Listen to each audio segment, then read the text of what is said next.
بخوانید مرا تا اجابت کنم شما را. دست دعا دارم سوی آن خدا که نیست الهی جز او بی انتها مهربان، گشاینده بی تا آشنا، روزیده بخشاینده یاری کننده، گستراننده دانا توانا، ایمنی بخش یکتای پیدای بینای زیبای تغییر ناپذیر، جبرانگر داور یاور با وفا، ای شنونده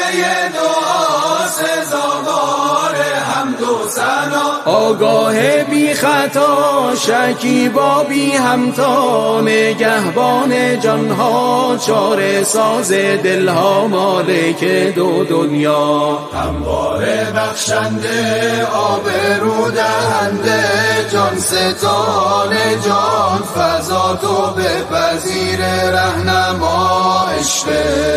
بی انتها، ای پوشاننده همیشه پاینده، ای نور تابنده از ازل تا ابد زنده، گردآورنده آفریننده، هستی بخش دل سوز فرزانه، هویدا یابنده گرداننده نگهدارنده، صاحب بخشش و دانش، نیکوترین صاحب و دارا دارنده، فرمان روای آمرزنده، بی نیاز از عالم و بالا برنده، یگانه جان بخش، نخستین و واپسین شکافنده ذره ها، بالا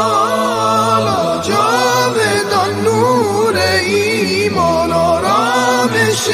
جان، دادار بی‌نظیر زمین و زمان، از او نشد ستم هرگز بر جن و آدمیان، خداوندا بادا بهترین درودت بر آن بهترین مخلوقات تو، احمد و خاندانش از دل آسمان بیکران، همواره مدد کن تا در راه تو به یاری هر نگاه تو تا ابد برسد